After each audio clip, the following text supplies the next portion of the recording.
This channel does not promote any violent, harmful, or illegal activities. All content provided by this channel is meant for an educational purpose only. इसीलिए उन्होंने बताया कि CBI investigation वाला जो आदेश है उसको खारिज कर दिया, लेकिन अदर जो आदेश हुआ है सुप्रीम कोर्ट की, हाई कोर्ट की, जो ये याचिका अभी सुनानी होगा, सुनाने वाला है, सब कुछ चलेगा, सिर्फ CBI investigation against the cabinet, बस। Thank you. सर हेलो, कौन गया? विकास भट्टाचार्य। এই মুহূর্তে যে খবরে আমরা নজর রেখেছি, অতিরিক্ত শূন্য পদ মামলায় সুপ্রিম কোর্টে বড় স্বস্তি পেল রাজ্য। মন্ত্রিসভার বিরুদ্ধে সিবিআই তদন্তে না সুপ্রিম কোর্টের। অতিরিক্ত শূন্য পদ মামলায় সুপ্রিম কোর্টে স্বস্তি পেল রাজ্য। অতিরিক্ত শূন্য পদ তৈরি অসাংবিধানিক নয়। হাইকোর্টের ডিভিশন বেঞ্চের নির্দেশকে খারিজ করে দিল সুপ্রিম কোর্ট। মন্ত্রিসভার বিরুদ্ধে সিবিআই তদন্তের নির্দেশ খারিজ করে দেওয়া হলো। ক্যাবিনেটের বিরুদ্ধে সিবিআই তদন্তের যে আদেশ দেওয়া হয়েছিল সেটাকে সুপ্রিম কোর্ট খারিজ করে দিয়েছেন। বলেছেন যে ক্যাবিনেট একটা বডি, তারা যে একটা ডিসিশন নিয়েছে সেই ডিসিশনটার পেছনে ক্রিমিনালিটি আছে, এটা ভাবার কোনো কারণ নেই। সেই জন্যেই আর একটা স্টেট ক্যাবিনেটের বিরুদ্ধে একটা সিবিআই ইনভেস্টিগেশন করবে, এটা বাঞ্ছনীয় না। সেই জন্যেই ওই ডিরেকশনটাকে খারিজ করে দিয়েছেন, কিন্তু বলে দিয়েছেন আর যা ডিরেকশন সুপ্রিম কোর্ট দিয়েছে, অন্যান্য হাইকোর্টে যা আছে সব যেমন চলছিল তেমন চলবে। কিন্তু টেন্টেডের কথা আরো একবার শুনলাম আমরা, বলছেন যে এইটা তখন ভেবেছে ওরা, যখন ওরা ডিসিশন নিয়েছিল তখন ওরা টেন্টেড আনটেন্টেড ভাবছিল। তো যাই হোক, ওদের যে ডিসিশন সেটাও কলকাতা হাইকোর্টে রিট পিটিশন পেন্ডিং আছে, তাতে বিচার হবে, কিন্তু সিবিআই ইনভেস্টিগেশনটা হবে না। তারা এটাও বলছেন দাদা কি ক্যাবিনেটে যখন নোট তৈরি হয়েছিল তখন এটাও বলা হয়েছিল কি subject to the final judgement of the Kolkata high court. সেই জন্য এই যে ওই ডিসিশনটাও ফাইনাল নয়, যেহেতু হাইকোর্টে পেন্ডিং আছে, সেখানে বিচার হবে। ইন দ্য মিন টাইম এই ক্রিমিনাল ইনভেস্টিগেশনটাকে স্টে করলেন সুপ্রিম কোর্টে, খুব ব্যালেন্সড অর্ডার। আইনজীবী বিকাশ রঞ্জন ভট্টাচার্যের বক্তব্য শোনাচ্ছিলাম আপনাদের। অতিরিক্ত শূন্য পদ মামলায় সুপ্রিম কোর্টে বড় স্বস্তি পেল রাজ্য। মন্ত্রিসভার বিরুদ্ধে সিবিআই তদন্তে না সুপ্রিম কোর্টের। অবৈধদের রক্ষা করতে অতিরিক্ত শূন্য পদ তৈরি করেছিল রাজ্য, সওয়াল করেন আইনজীবী বিকাশ রঞ্জন ভট্টাচার্য। এসএসসি হলফনামা দিয়ে জানায় অবৈধদের জন্যই অতিরিক্ত শূন্য পদ তৈরির অভিযোগ। মন্ত্রিসভার সিদ্ধান্তের বিরুদ্ধে কেন্দ্রীয় এজেন্সি দিয়ে তদন্ত হলে যুক্তরাষ্ট্রীয় কাঠামো বিঘ্নিত হতে পারে, মন্তব্য প্রধান বিচারপতির। আমি একবার সরাসরি সুমন মহাপাত্র প্রতিনিধি রয়েছেন আমাদের সঙ্গে, আমি সুমনের কাছে চলে যাব। সুমন, আজকে সুপ্রিম কোর্ট যে নির্দেশ দিল সেই নির্দেশের পর রাজ্য এবার খানিকটা স্বস্তিতে, এমনটাই মনোভাব আইনজীবী এবং তৃণমূল সাংসদ কল্যাণ বন্দ্যোপাধ্যায়, তার বক্তব্য শুনছিলাম আমরা। দেখো, এটা ঠিক যে রাজ্যের মন্ত্রিসভা তাদের বিরুদ্ধে সিবিআই তদন্ত হলে বিরোধীরা যে পরিমাণ অস্ত্র পেত এই বিধানসভা নির্বাচনের আগে, সেই অস্ত্র কোথাও একটা গিয়ে ভোতা হয়ে গেল। তার কারণ সুপ্রিম কোর্ট কলকাতা হাইকোর্টের ডিভিশন বেঞ্চের যে নির্দেশ, সেই নির্দেশকে খারিজ করে দিল। তবে এখান থেকে এবার বুঝতে হবে কলকাতা হাইকোর্টে এই মামলার উপর বেশ কিছু মামলা নির্ভর করে আছে। শারীর শিক্ষা, কর্মশিক্ষা, প্রায় 1600 ক্যান্ডিডেট তারা রেকমেন্ডেশন পেয়ে বসে আছেন। এই অর্ডারের পর তারা কি তাহলে নিয়োগের দিকে এগোবেন, এই প্রশ্ন থেকে যাচ্ছে। তার কারণ এই অর্ডারের পর কলকাতা হাইকোর্টের হিয়ারিং অত্যন্ত গুরুত্বপূর্ণ হয়ে উঠবে। তবে আপাতত যেটা বলা যায়, কলকাতা হাইকোর্টের ডিভিশন বেঞ্চের যে নির্দেশ ছিল। সুমন, আমাদের সঙ্গে থাকো। আমি একবার জ্যোতির্ময়ের কাছে যাবো নয়াদিল্লি থেকে, তার সঙ্গে আইনজীবী ফিরদৌস শামীম রয়েছেন, শুনবো তার বক্তব্য। একদম, আমি সরাসরিভাবে ফিরদৌস শামীমের কাছে চলে যাব। আমি প্রথম যেটা জানতে চাইবো যে আজকে আদালত কি জানালো। আজকে আদালত জানিয়েছে যে ওই সুপার নিউমেরিক পোস্ট ক্রিয়েশনের যে ক্যাবিনেট ডিসিশন, সেই ডিসিশনের এগেনস্টে যে সিবিআই তদন্ত সেটা খারিজ করেছে, কিন্তু অন্যান্য সিবিআই তদন্ত যেমন চলছিল সেরকম চলবে। অর্থাৎ যেমন নবম দশম, একাদশ দ্বাদশ, গ্রুপ সি, গ্রুপ ডি যে সিবিআই তদন্ত চলছিল সেই রকমভাবেই সিবিআই তদন্ত চলবে। শুধুমাত্র এই যে ক্যাবিনেট ডিসিশনের যে উইজডম, সেটার বিরুদ্ধে যে সিবিআই তদন্ত, সেটা সিবিআই তদন্ত চলবে না, অন্যান্য সমস্ত সিবিআই তদন্ত চলবে। ইভেন যদি সিবিআই তদন্তে দেখা যায় যে কোনো মন্ত্রী ইনভলভ, সেখানে তাকে নিয়ে জেলে ভরবে, যেমন ধরুন মন্ত্রী পার্থ চট্টোপাধ্যায় জেলে আছে। ফলে এরকম যদি দেখা যায়, ক্ষেত্রে যেটা একটা প্রশ্ন উঠে আসছে যে কলকাতা হাইকোর্ট যখন এই সিবিআই তদন্তের নির্দেশ দেয়, তারা প্রথম যেটা জানিয়েছিল যে এই সুপার নিউমেরারি পোস্ট তৈরি বা এই ক্রিয়েশনটা এটাই সম্পূর্ণভাবে অসাংবিধানিক। তো আজকে সেক্ষেত্রে দাঁড়িয়ে এই সুপার নিউমেরারি পোস্ট ক্রিয়েশন, এটার কি কনস্টিটিউশনাল প্রভিশন আছে, এই বিষয়ে সুপ্রিম কোর্ট কিছু জানিয়েছে? একদমই না। ওই সুপার নিউমেরিক পোস্ট ক্রিয়েশনের যে রিট পিটিশন, সেই রিট পিটিশনটা কলকাতা হাইকোর্টে এখনো পেন্ডিং, সেটাতেও ইভেন টাচ করেনি। আমরা সেই জন্য ক্লারিফিকেশন চেয়েছিলাম। সুপ্রিম কোর্ট একদম নির্দিষ্টভাবে বলে দিয়েছে যে সুপার নিউমেরিক পোস্ট ক্রিয়েশনের যে ডিসিশনের যে লিগালিটি, সেটা কলকাতা হাইকোর্টে পেন্ডিং। সেটা নিয়ে টাচ করছে না, শুধুমাত্র সুপার নিউমেরিক পোস্ট ক্রিয়েশনের যে উইজডম সেটার এগেনস্টে যে সিবিআই তদন্ত, সেই সিবিআই তদন্তটিকে স্থগিত রেখেছে, সেটা খারিজ করেছে। কিন্তু অন্যান্য যে সিবিআই তদন্ত, তাহলে এই খারিজ করার গ্রাউন্ডটা কি, কোন গ্রাউন্ডে খারিজ হচ্ছে? কারণ হচ্ছে যে ক্যাবিনেট যে ডিসিশন তার উইজডম নিয়ে কেউ তদন্ত করাটা সেটা সঠিক নয়, কারণ ইটস আ পলিসি ডিসিশনের উইজডম নিয়ে যে তদন্ত সেটা হওয়া উচিত নয়, কারণ এটা নির্বাচিত সরকার, সেটা হয়তো কোর্ট মনে করেছে। কিন্তু এই ডিসিশনের পিছনে যদি কোনো ইললিগালিটি হয়ে থাকে সেটা কিন্তু চ্যালেঞ্জ আছে কলকাতা হাইকোর্টে, সেটা তখন ডিসাইড হবে। তাহলে সেক্ষেত্রে আপাতভাবে তো কিছুটা মনে হচ্ছে যে গত সপ্তাহের ডিসিশনে যখন 26,000 চাকরি বাতিল হয়ে গেল, সেই সময়তে রাজ্য সরকার একটা ধাক্কা খেয়েছিল। তাহলে এখন যখন এই সুপার নিউমেরারি পোস্ট যখন কিছুটা হলেও বৈধতা পাচ্ছে, তাহলে আজকের এই যে রায়, এটা সুপার নিউমেরিক পোস্ট ক্রিয়েশন সেটা বৈধ নাকি অবৈধ সেই নিয়ে একটি কথাও বলেনি। সুপার নিউমেরিক পোস্ট ক্রিয়েশনের উইজডমের যে সিবিআই তদন্ত ছিল সেটাকে খারিজ করেছে, কিন্তু that doesn't mean super numeric post ক্রিয়েশনে সেটা লিগাল কি ইললিগাল সেটা ডিসাইড হয়ে গেছে। তার লিগালিটি বা ইললিগালিটি সেটা ডিসাইড হবে কলকাতা হাইকোর্টে, কারণ কলকাতা হাইকোর্টের এর লিগালিটি নিয়ে কলকাতা হাইকোর্টের রিপ্রেজেন্টেশন পেন্ডিং, সুপ্রিম কোর্টের সামনে নয়।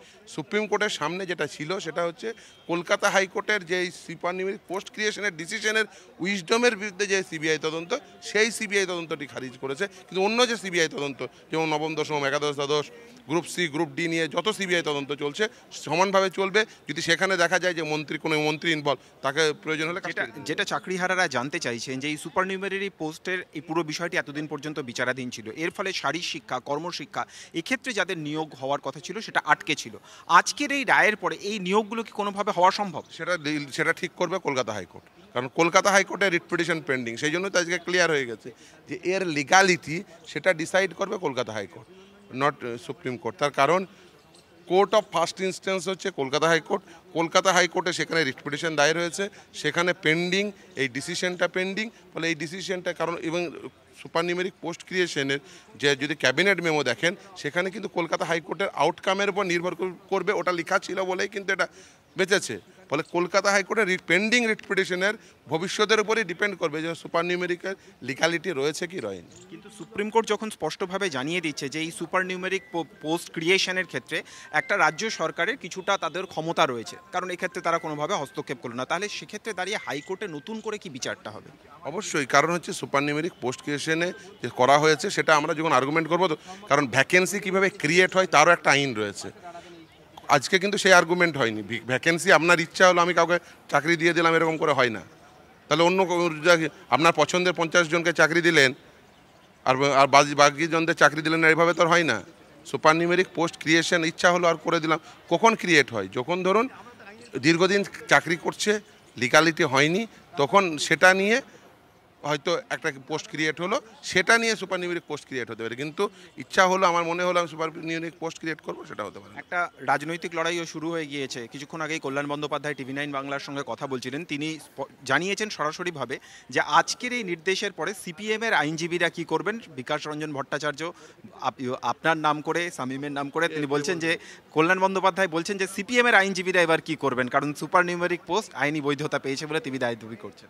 তিনি বলতে পারেন, তিনি বুঝতে পারেন, তিনি সম্ভবত তাহলে পরের দিন বলবেন। তিনি সম্ভবত তিনি অর্ডারের টেন্ডেন্সটা বুঝতে পারেননি, সরি টু সে। কারণ হচ্ছে এখানে সুপার নিউমেরিক পোস্ট বৈধ বা অবৈধ কোনোটাই ডিক্লেয়ার করেনি, বৈধও বলেনি অবৈধও বলেনি। যেটা সুপার নিউমেরিক পোস্ট ক্রিয়েশনের সিবিআই তদন্ত সেইটুকু অংশ শুধুমাত্র খারিজ করেছে। আর ওনাকে বলবো, উনি এই যে টেন্টেড আনটেন্টেড কেন সেপারেট করতে পারলেন না, আর আমার নাম করে যদি উনি বলে থাকেন, ওনাকে বলবো যে উনি এই এসএসসি পরীক্ষায় কাদের হয়ে দাঁড়িয়েছিলেন, সাদা খাতার মাস্টারদের হয়ে নাকি ভর্তি খাতার মাস্টারদের হয়ে?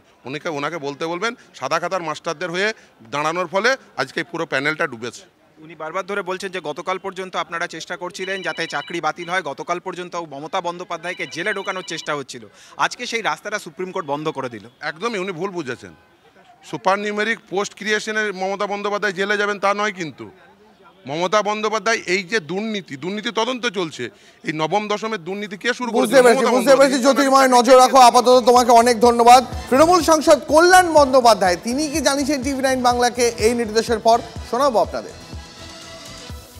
সুপ্রিম কোর্ট তো আজকে ওদের ওই নির্দেশকে খারিজ করে দিয়েছে, ক্রিমিনাল হয় না, এটা ক্রিমিনাল ইনভেস্টিগেশন হবে না।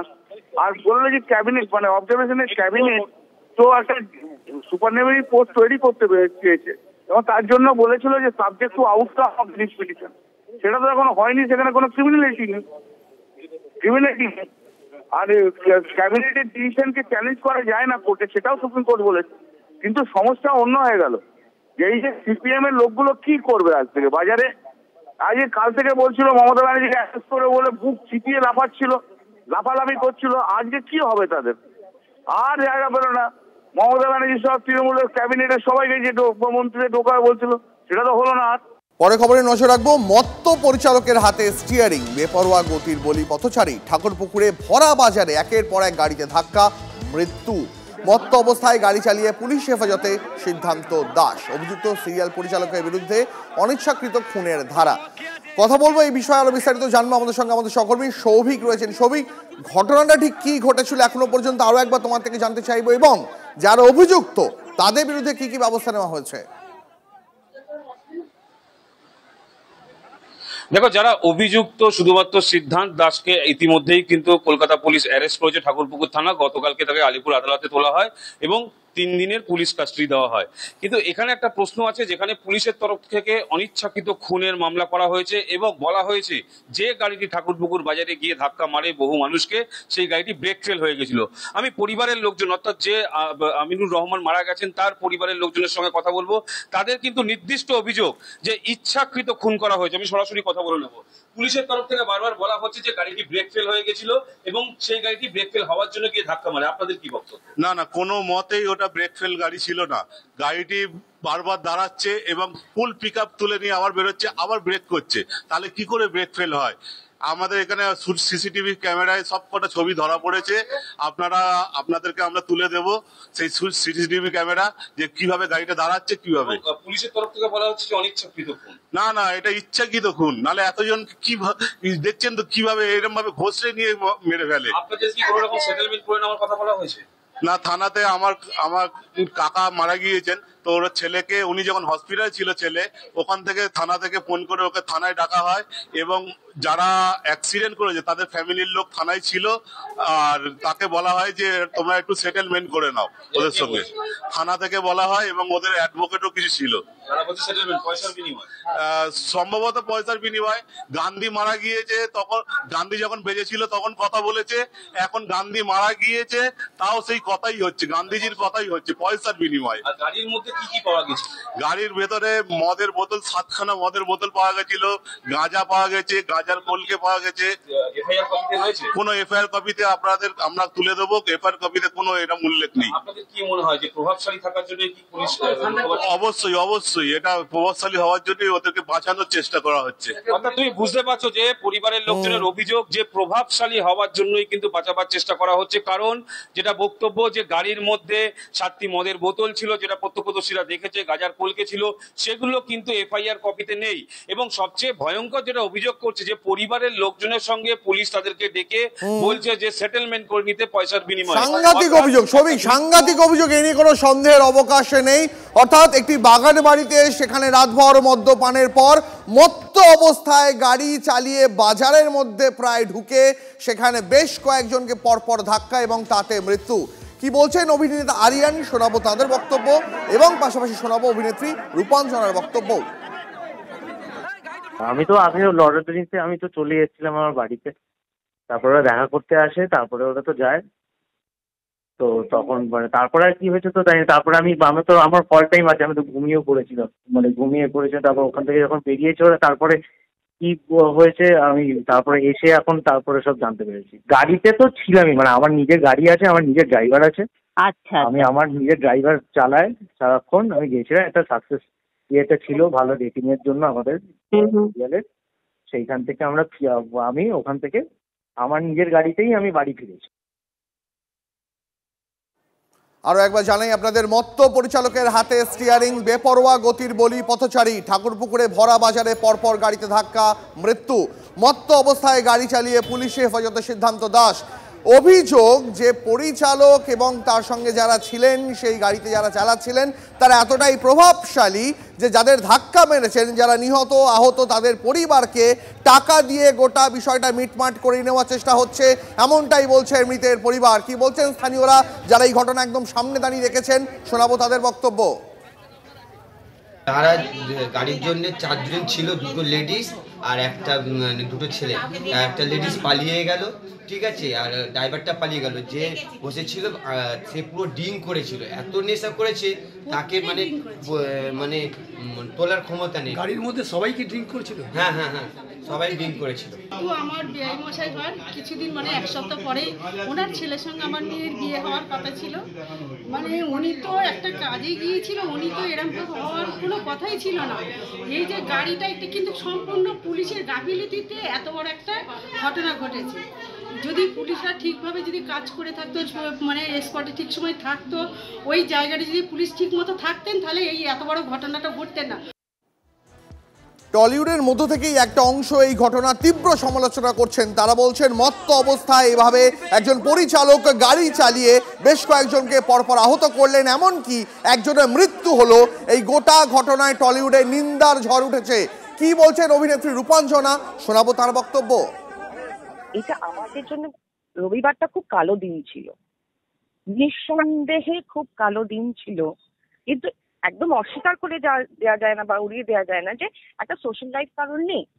সোশ্যাল লাইফ থাকার ফলে যে মাত্রা জ্ঞানহীনতার ওরা পরিচয় দিয়েছে out of driving and rest of the people who were মানে অ্যাকম্পানিং দ্য পারসন, যে তুমি রেকলেস ড্রাইভার, তুমি ড্রাঙ্কেন সেটা জানার পরেও আমরা কেন উঠবো তোমার গাড়িতে? তার মানে ওরা নিজেরা নিজেদের হুঁশে ছিল না। So it is a very sad accident which has taken place in our city. আমরা রেসপন্সিবিলিটি and অ্যাকাউন্টেবিলিটির মধ্যে যদি ভাবনা করতে পারি, তাহলে আমার মনে হয় আমাদের ওই জায়গা থেকে রিজাইন করে দেওয়া উচিত, নিজেদেরকে সরিয়ে নেওয়া উচিত। মিশন অলিম্পিক এবং ফুটবল বিশ্বকাপ TV9 নেটওয়ার্কের উদ্যোগে আপ্লুত কেন্দ্রীয় ক্রীড়ামন্ত্রী মনসুখ মান্ডব্য। অস্ট্রিয়া জার্মানি সফর শেষে ফিরে আসা 28 জন প্রতিভাবান ফুটবলারকে ভারতীয় সেনার উদাহরণ দিয়ে প্রেরণা জোগালেন তিনি। একই সঙ্গে অলিম্পিকের স্বপ্ন নিয়ে এগিয়ে চলার বার্তা দিলেন। অবশেষে স্বপ্ন পূরণ। TV9 নেটওয়ার্কের উদ্যোগে ইউরোপের ঐতিহাসিক সফর শেষে দেশে ফিরলেন 28 প্রতিভাবান সুপারস্টার। এই তরুণ তুর্কিদের নিজের বাসভবনে ডেকে উৎসাহিত করলেন ক্রীড়ামন্ত্রী মনসুখ মান্ডভিয়া। 2036 সালের অলিম্পিকের স্বপ্নে এগিয়ে চলার জন্য নতুন প্রতিবাদের বার্তা দেন তিনি। आपको यहाँ अच्छी ट्रेनिंग देनी है, व्यवस्था कराते हैं, अच्छा खेलना है। 2036 में इंडिया में ओलंपिक्स था, फीफा वर्ल्ड कप में देश को आगे बढ़ाना है। सरकार ने उसके लिए सारी व्यवस्था करी है, तैयारी करी है।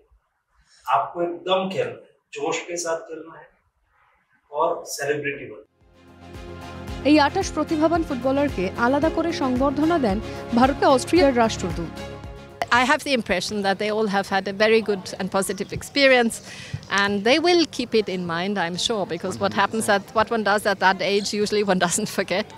So I hope that they will forever, these 28 young boys and girls, they will keep Gmunden and Austria in their mind. 28শে মার্চ নয়াদিল্লিতে TV9-এর হোয়াট ইন্ডিয়া থিংস টুডে সামিটের মঞ্চে ইন্ডিয়ান টাইগার্স অ্যান্ড টাইগ্রেসেসের উদ্যোগকে প্রশংসা ভরিয়ে দিয়েছিলেন প্রধানমন্ত্রী নরেন্দ্র মোদী। শুভেচ্ছা জানিয়েছিলেন 28 প্রতিভাবান সুপারস্টারকে। 50,000 से ज्यादा नौजवानों के साथ एक मिशन मोड में बातचीत करना, उनको जोड़ना, उनको मिशन से साथ जोड़ना, और उसमें से जो बच्चे सिलेक्ट होकर के आए उनकी आगे की ट्रेनिंग की चिंता करना, ये अपने आप में बहुत अद्भुत काम है। मैं आपको बहुत बधाई देता हूँ।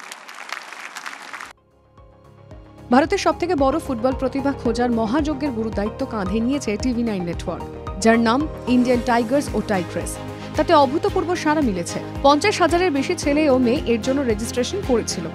সেখান থেকে অস্ট্রিয়া ও জার্মানিতে বিশেষ অনুশীলনের সুযোগ পায় এই 28 জন। এই স্পেশাল 28কে পর্যবেক্ষণের পর তাদের মধ্যে থেকে 4 জনকে স্টুটগার্টের অনূর্ধ্ব 12 স্কোয়াডের সঙ্গে অনুশীলনের বিশেষ সুযোগ দেওয়া হয়। বাকিরা অস্ট্রিয়াতে অনুশীলন চালিয়ে যায়। ভারত থেকে মুন্ডেন কিংবা জার্মানি ভারতীয় ফুটবলের নতুন প্রতিভাদের স্বপ্নের সফর, যা আগে কখনো হয়নি।